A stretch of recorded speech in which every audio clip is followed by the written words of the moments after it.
बच्चों, online class में आपका स्वागत है। बच्चों, आपको जो अध्ययन कराया जा रहा है वह अध्ययन प्रथम अध्याय का कराया जा रहा है। और प्रथम अध्याय में आपको बताया कि प्रथम अध्याय प्रागैतिहासिक कालीन कला या शैल चित्र के नाम से है, जिसमें आपको बताया कि प्रागैतिहासिक काल क्या होता है। प्रागैतिहासिक काल का तात्पर्य बताया, प्राग प्लस इतिहास, प्राग यानी पहले और इतिहास यानी इतिहास, अर्थात इतिहास से पहले के काल को प्रागैतिहासिक काल कहा गया, जिस समय ना कोई भाषा का आविष्कार था और ना कोई लिपि का आविष्कार था। ऐसी समय को, ऐसी अवस्था के जो जीवन था उस या काल था, उसे प्रागैतिहासिक काल कहा जाता है, जिसका कोई कालक्रम निर्धारित नहीं था। जब पृथ्वी पर मनुष्य ने जन्म लिया तो जन्म लेने के बाद उसने असहाय स्थितियों को देखा, और उन असहाय स्थितियों में जैसे अपने शरीर को सर्दी, गर्मी, वर्षा, ताप आदि से बचाने के लिए उन्होंने गुफाओं की शरण ली। और जब गुफाओं की शरण ली तो गुफाओं को गर्म व प्रकाशित करने के लिए देखा, तो उन्हें गर्म व प्रकाशित करने के लिए आग का आविष्कार किया। और आग का आविष्कार करने के बाद उन्होंने पहिए का आविष्कार किया, समूह में रहना शुरू किया और पशुपालन या खेती करना शुरू किया था। यहाँ तक के विकास क्रम को अध्ययन की दृष्टि से हम 3 भागों में विभक्त करके पढ़ रहे हैं: पूर्व पाषाण काल, मध्य पाषाण काल और उत्तर पाषाण काल। ये यहाँ तक का जो विकास क्रम है उसके समय काल मैंने आपको बताया 50,000 ईसा पूर्व से लेकर 5,000 ईसा पूर्व तक का रहा। तो इस समय 3 भागों में विभक्त करके पढ़ते हैं। पूर्व पाषाण काल। पूर्व पाषाण काल को वह काल है जिस समय मनुष्य असभ्य था, जंगली जीवन जीता था और कच्चा मांस खाता था, और उसका प्रमुख उद्देश्य था उदर पूर्ति करना, आकेट करना और उदर पूर्ति करना। उस समय के औजार ने अनगढ़ पत्थर के और भद्दे औजारों का प्रयोग किया था, जिसको क्वार्टिजाइट मनुष्य के नाम से भी जाना गया। इसके बाद आता है मध्य पाषाण काल। मध्य पाषाण काल के मनुष्य ने अपने औजारों में थोड़ा सा विकास कर लिया था। उसने अनगढ़ पत्थर के औजारों के स्थान पर तीखे और नुकीले औजारों का प्रयोग करने लग गया था। और उत्तर पाषाण काल जो आता है, उत्तर पाषाण काल का समय 10,000 ईसा पूर्व से 5,000 ईसा पूर्व तक का माना जाता है। इस समय मनुष्य पूर्ण रूपेण सभ्य हो गया था और उसने आग का आविष्कार कर लिया था। उसने समूह में रहना शुरू कर दिया था, एक स्थान पर निवास स्थान करना शुरू कर दिया था। इसके साथ ही पहिए का आविष्कार कर लिया, आवागमन के साधनों का या आवागमन का प्रयोग करने लग गया था, साधनों का, पहिए का आविष्कार कर लिया था, पशुपालन करने लग गया था। इस समय का जो मनुष्य था, उस समय के मनुष्य ने ही अपने मन के भावों को अभिव्यक्त करने के लिए या अपने चारों ओर के वातावरण की स्मृति को बनाए रखने के उद्देश्य से वह जादू टोने टोटके व अंधविश्वास के कारण कला निर्मित करना शुरू कर दिया था। और इस समय के ही जो कलात्मक जो अवशेष प्राप्त होते हैं वो अवशेष गुफाओं में प्राप्त होते हैं, और वो उत्तर पाषाण काल के ही कला अवशेष प्राप्त होते हैं। तो इससे पहले अपन ने यही पढ़ा था। उसके बाद अपन सबसे पहले उत्तर पाषाण काल या को पढ़ते हैं। उत्तर पाषाण काल के बारे में आपको बता रहा हूँ। इसे सभ्यता काल, धातु काल या उत्तर पाषाण काल या नवपाषाण काल के नाम से भी जानते हैं, जिसमें उत्तर पाषाण युग के चित्र हरी और गहरी लाल रेखाओं से बनाए गए हैं। इनमें से कुछ छड़ी जैसी पतली मानव आकृतियां हैं, लेकिन अधिकांश चित्र बड़े बड़े जानवरों जैसे भैंसा, हाथियों, बाघों, गैंडों, सुअरों के हैं। अपन इसमें पढ़ते चल रहे हैं अपनी बुक्स में कि इस समय के जो मनुष्य ने जो चित्रांकन कार्य किया या चित्रण विषय में जो लिया, वो जंगली जानवरों को लिया। और उन जंगली जानवरों में जो चित्रांकन में जो रंग किया वो प्राकृतिक व खनिज रंगों में का प्रयोग किया। उन प्राकृतिक व खनिज रंगों में अपन 3 रंगों का अध्ययन करते चल रहे हैं, एक तो सफ़ेद, एक काला और एक लाल। ये प्राकृतिक रंगों का प्रयोग किया। और चित्रण धरातल के रूप में उसने जो प्रयोग किया वो शैल यानी चट्टानों को या दीवारों को बनाया था। इसीलिए उस समय के जो कलावशेष प्राप्त होते हैं वो शैल चित्रों के रूप में प्राप्त होते हैं। कुछ चित्र धवन चित्र हैं, लेकिन धवन चित्र का तात्पर्य होता है वास पेंटिंग। वास पेंटिंग का तात्पर्य होता है धुले हुए, अर्थात किसी रंग को चित्र में रंग से चित्र को बना दिया और चित्र के बनने के बाद उसे धो दिया गया हो। इस तरह के चित्र भी प्राप्त हुए हैं। लेकिन अधिकांश चित्र ज्यामितीय आकृतियों से भरे पड़े हुए हैं। अर्थात इस समय का जो मनुष्य है, उस मनुष्य ने जो चित्र बनाए थे, उन चित्रों में उसने तो सिर्फ एक ही उद्देश्य रखा था, अपने मन के भावों को अभिव्यक्त करना।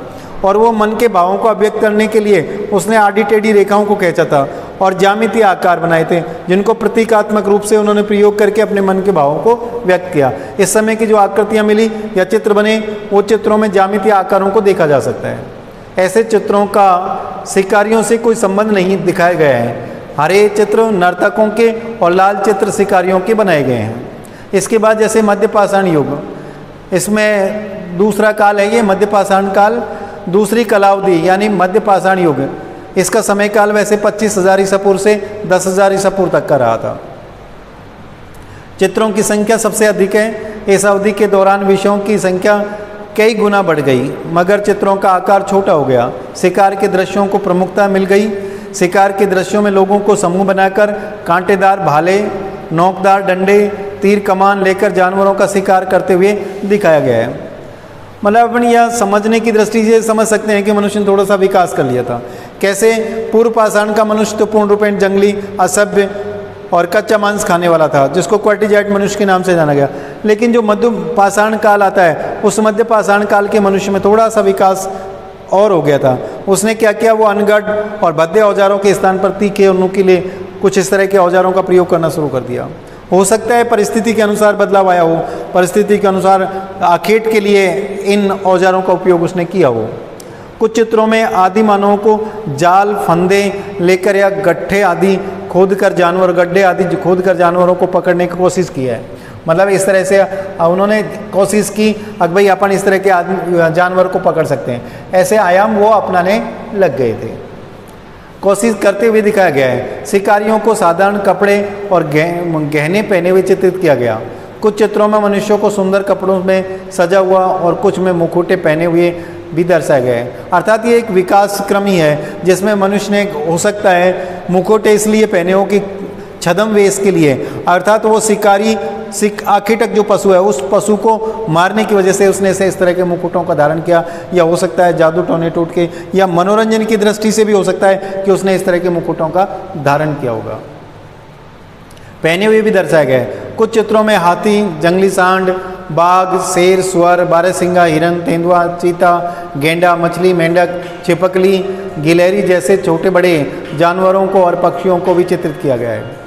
मध्य पाषाण काल के कलाकार जानवरों को चित्रित करना अधिक पसंद करते थे, क्योंकि उस समय वो आखेट ही करता था और देखता भी यही था।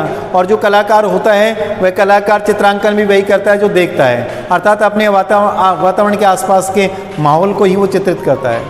कुछ चित्रों में जानवरों को मनुष्यों का पीछा करते हुए दिखाया गया है, कुछ को चित्रों में मनुष्यों द्वारा जानवरों का पीछा करके शिकार करते हुए दिखाया गया है। कुछ जानवरों के चित्रों में विशेष रूप से शिकार के दृश्यों में मनुष्यों को जानवरों से डरते हुए दिखाया गया है। अर्थात हो सकता है वो मनुष्य जो जानवर का शिकार कर रहा था, वो आखिटक पशु भी उसकी तरफ खूंखार प्रवृत्ति से पीछा कर रहा हो, इस तरह के डरते हुए भी उन्होंने चित्रों को चित्रित किया है।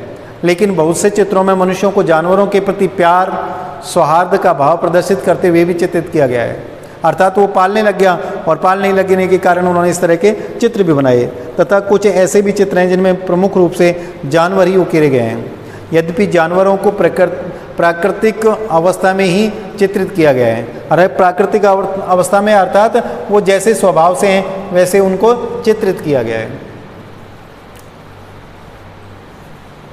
मगर मनुष्यों को साज सज्जा के साथ सुरुचिपूर्ण रीति से प्रस्तुत किया गया है। स्त्रियों को निर्वस्त्र, सवस्त्र दोनों ही रूपों में चित्रित किया गया है। इन चित्रों में बूढ़े व जवान सभी को समान रूप से स्थान दिया गया है। बच्चों को दौड़ते, भागते, उछलते, कूदते, खेलते हुए दर्शाया गया है। अर्थात उस समय के मनुष्य ने ज्यामितीय आकारों में भी वो अपने उस समय का जो वातावरण है उस वातावरण को उन्होंने चित्रित किया है।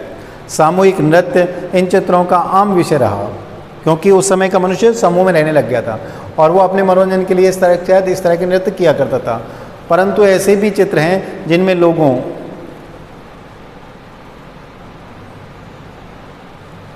को पेड़ों से फल या शहद इकट्ठा करते हुए, अर्थात ये विकास क्रम की ओर अग्रसर है। जब पेड़ों से फल इकट्ठे कर रहे हैं, शहद इकट्ठा करते हुए इस तरह के चित्र बनाए गए थे, तो वो जो अवस्था है प्रारंभिक अवस्था, उससे विकास क्रम की ओर अग्रसर होते हुए अनुमान लगाते हैं कि इस तरह के चित्र बनने लगे थे। और स्त्रियों को अनाज पीसते हुए, खाना बनाते हुए दिखाया गया है। कुछ शैल चित्रों में मनुष्यों, स्त्रियों और बच्चों को एक साथ दिखाया गया है, मानो वे एक ही परिवार के सदस्य हों। अनेक शैलाश्रमों में हम हाथ और मुट्ठी की छाप पाते हैं, अर्थात उस समय के मनुष्य ना ये हाथ और मुट्ठी की छाप पाते हैं। उस समय का मनुष्य हो सकता है जैसे मनोरंजन के लिए गारे में हाथ किया और गारे में हाथ करने के बाद उस गारे को ही उसने अपने दीवारों पर मार दिया हो और मारने के बाद वो छप गया हो। इस तरह के चित्र भी पाए हैं। तो कुछ में अंगुली के सिरों के बने निशान भी मिले हैं। भीमबेटका के कलाकार अनेक रंगों का प्रयोग करते थे। मतलब मध्य प्रदेश में भीमबेटका है जो इसका प्रमुख स्थान रहा है और वहाँ पर इस तरह के चित्रावशेष प्राप्त हुए हैं जो अनेकों रंगों में प्राप्त हुए हैं, जिनमें काला, पीला, लाल, बैंगनी, भूरा, हरा, सफ़ेद रंगों की विभिन्न रंगतें शामिल थी। लेकिन सफ़ेद और लाल उनके अधिक पसंदीदा रंग थे। रंग हो सकता है ये पसंदीदा भी थे और आराम से मिलने वाले भी थे। लाल के लिए तो जैसे गेरू पत्थर होता है उसे घिस लिया और उसमें पानी मिला लिया, पशु की चर्बी मिला ली और उसे तैयार कर लिया। सफ़ेद के लिए खड़िया को घिस लिया और उसमें सफ़ेद यानी गोंद मिला लिया या चर्बी को मिला लिया, तैयार हो गया। तो हो सकता है इस वजह से या उनको प्रिय रंग था ये दोनों ही। रंग और रंजक द्रव्य विभिन्न चट्टानों तथा खनिजों को कूट पीस कर तैयार किए जाते थे। अर्थात ये जो चित्र, ये रंग हैं, इनको मैंने बताया आपको प्राकृतिक हैं, इनको कूट पीट कर तैयार किया जाता था। इनमें पशु की चर्बी को मिलाकर इनको तैयार किया जाता था। लाल रंग हिरमिच, जिसे गेरू भी कहा जाता है। हिरमिच एक पत्थर होता है जो गेरू भी कहा जाता है। जैसे अपने लोक रंगों के रूप में भी आ जाता है, इसको गेरू कहते हैं। जैसे बर्तनों की वो होते हैं, कच्चे बर्तन मिट्टी के होते हैं, वो मिट्टी के कच्चे बर्तनों की जो ठीकरी होती है उसको भी घिस लिया जाता है। या जैसे ईंट होता है, इस तरह का रंग होता है जिसको इंडियन रेड कहते हैं, उसे घिस लिया और घिसने के बाद पानी मिला दिया, गोंद मिला दिया या पशु की चर्बी मिला दी और रंग को तैयार कर लिया था, बनाया जाता था। हरा रंग कैल्सेडोनिन नामक पत्थर की हरी किस्म से तैयार किया जाता था तथा सफ़ेद रंग संभवतः चूना पत्थर में चूना, जिसको चूना पत्थर कहते हैं उसका मतलब चौक मिट्टी या अपन कह सकते हैं खड़िया, जिसको कड़ी कहते हैं, उसके द्वारा तैयार किया जाता था। रंग बनाने के लिए पहले खनिज के चट्टानों के टुकड़ों को कूट पीस कर पाउडर जैसा बना लिया जाता, अर्थात इन पत्थरों को कूट लिया जाता था, कूट पीस कर इनको पाउडर बना लिया जाता था। फिर उसमें कुछ पानी, गाढ़ा या चिपचिपा पदार्थ जैसे जानवरों की चर्बी, अर्थात इनको स्थायी करने के लिए क्या मिलाया जाता था? जानवरों की चर्बी को मिलाया जाता था। जानवरों की चर्बी मिलाकर इनको तैयार किया जाता था। ठीक है भाई। इस प्रकार रंग तैयार हो जाने के बाद उससे पेड़ की पतली रेशेदार टहनियों से बने ब्रुश का प्रयोग करते थे।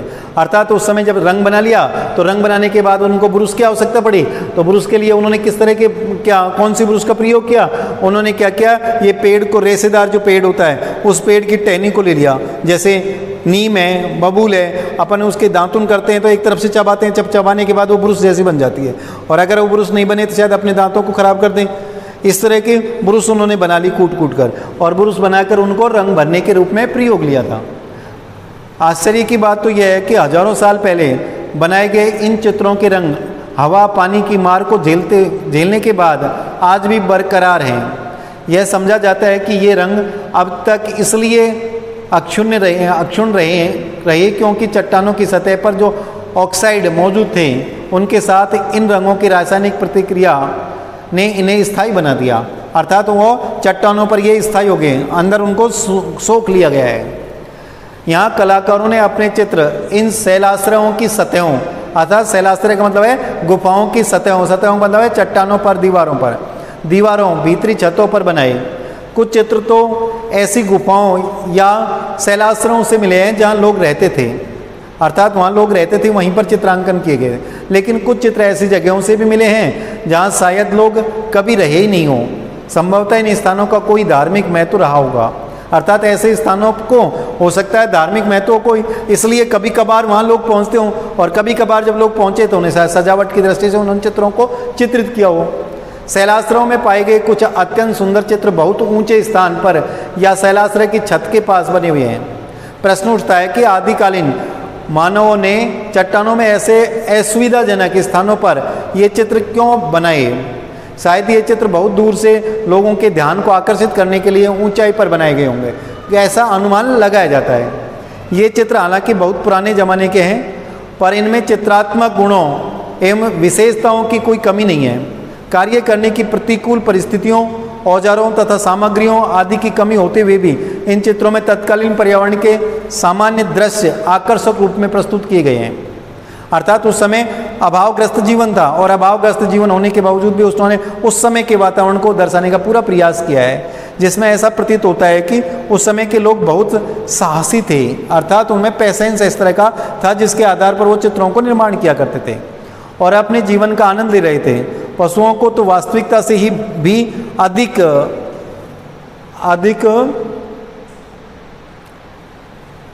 पशुओं को तो उस समय क्या किया, मतलब आदमी के साहस का परिचय चलता है। अपने जीवन का आनंद ले रहे थे। पशुओं को तो वास्तविकता से भी अधिक तगड़ा और रौबदार दिखाया गया है। यह भी प्रतीत होता है कि आदिकालीन कलाकारों में कहानी सुनने कहने की गहरी रुचि थी। इन चित्रों में बड़े ही नाटकीय रूप से मनुष्यों, जानवरों को स्वयं को जीवित रखने के लिए संघर्षरत दिखाया गया है। एक दृश्य में कुछ लोगों को, मतलब यहाँ पर इस तरह के साहस के आधार पर चित्रों को बनाया गया। जैसे कुछ लोगों को शिकार करते हुए दिखाया गया है और वो जुलूस निकल रहा है या खुशी मना रहे हैं, इस तरह के एक चित्र भी वहाँ पर प्राप्त हुआ है। मध्य पाषाण युग के चित्रों में शिकार के दृश्य बहुतायत में पाए जाते हैं। यह ऐसा ही एक दृश्य है जिसमें लोगों का एक समूह भैंसे को मारते हुए दिखाया गया है। मतलब एक भैंसे को तीर, बर्छे और भाले फेंक कर मार रहे हैं और कुछ घायल व्यक्तियों को इधर उधर पड़ा दर्शाया गया है। हो सकता है वो भाले को, मतलब भाला फेंक कर मार रहे हैं और वो उसने भी आखिर तक पशु ने भी उसकी तरफ वार किया हो तो वो घबरा कर गिर गए या पड़ गए हैं। ये चित्र अंकन की कला में श्रेष्ठता का प्रदर्शन करते हैं। जैसे ये इसके बाद दूसरा चित्र जैसे नृत्य का दृश्य है उसी समय का। अब नृत्य के दृश्य में ऐसे मान लो विजय प्राप्त कर ली वो आखिटक पशु पर, और आखिटक पशु पर विजय प्राप्त करने के बाद वो मनोरंजन कर रहे हो या नृत्य कर रहे हो, इस तरह के दृश्य में एक दूसरे के हाथ को मिला के दिखाया गया है।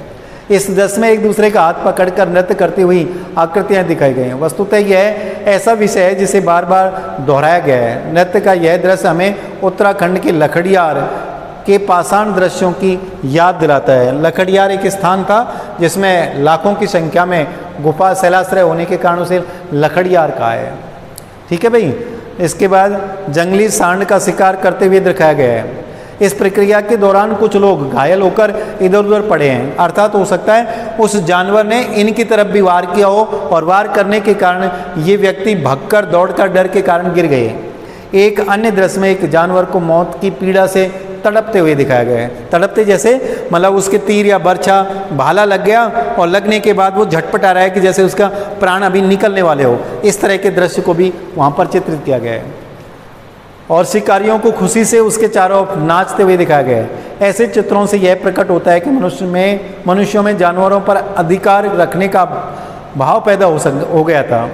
जहाँ अकेले जानवरों के चित्र बनाए गए हैं उनमें आदिकालीन कलाकार की उत्कृष्ट चित्रण कला स्पष्ट दृष्टिगोचर होती है। ऐसे चित्रों में रंग, सामंजस्य, समानुपात दोनों का यथार्थ एवं संतुलित मिश्रण दिखाई देता है। अर्थात वो कलाकार उस समय का वातावरण के अनुसार इस तरह के चित्रांकन करने लग गया जो संतुलित भी थे और समानुपाती भी थे। एक दिलचस्प बात यह है कि शैल कला के अनेक स्थलों पर अक्सर नए चित्र पुराने चित्रों पर बनाए गए हैं। अर्थात इनसे पूर्व भी कोई चित्र बनाए गए थे, उन चित्रों पर दोबारा से रिपीट किया गया है। भीमबेटका में कुछ स्थानों पर चित्रों की 20 परतें तक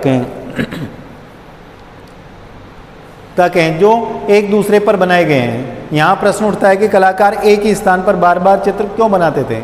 इसका एक कारण तो यह हो सकता है कि जब किसी कलाकार को अपनी रचना पसंद नहीं आती थी तो वह उस पर अपनी दूसरी रचना चित्रित कर लेता था। ये भी हो सकता है, और ये भी हो सकता है कि एक आदमी के बाद दूसरा आदमी कोई वहाँ पहुँचता हो। दूसरा कारण यह हो सकता है कि वो चित्र और स्थान पवित्र या विशिष्ट माने जाते थे और उन पर कलाकार बार बार चित्र बनाते थे।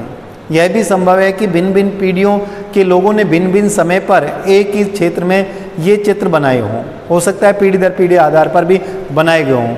इन प्राक ऐतिहासिक चित्रों से हमें तत्कालीन मनुष्यों, उनकी जीवन शैली, उनका खान पान, उनकी आदतों, अर्थात ऐसे जो चित्र अपन देख रहे हैं या अवशेषों में देखते हैं, वो अवशेष हमें उस समय के मनुष्य के जीवन शैली, रहन सहन, खान पान, उनकी आदतों, उनकी दैनिक गतिविधियों और यहाँ तक कि उनके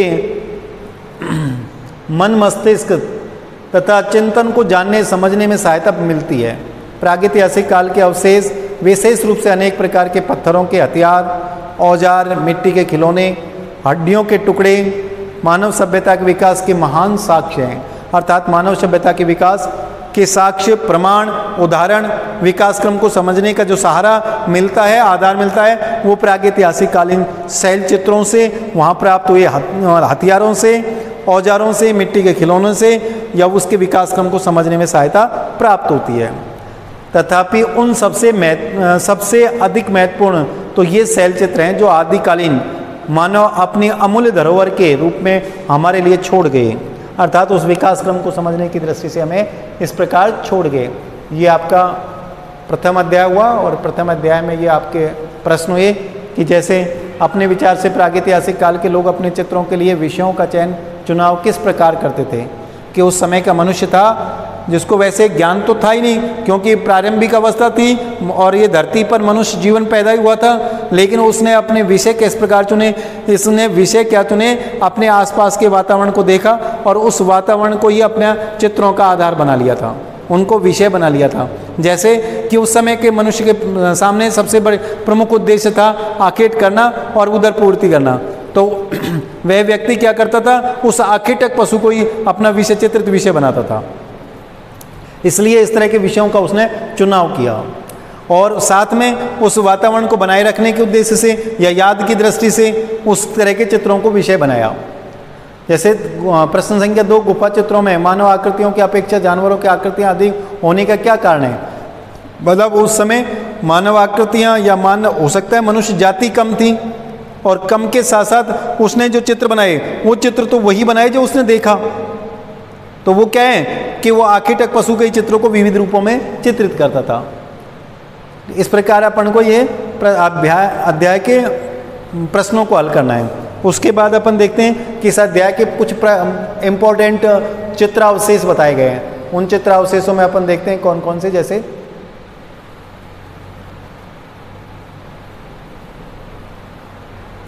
जैसे आपको बताया आखेटक में एक भैंसे का चित्र है, इस तरह के चित्रों को चित्रित किया गया है।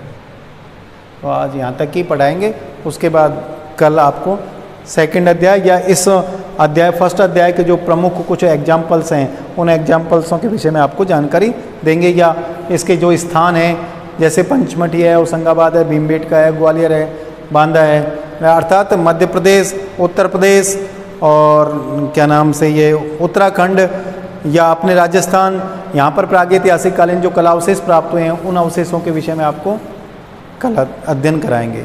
धन्यवाद।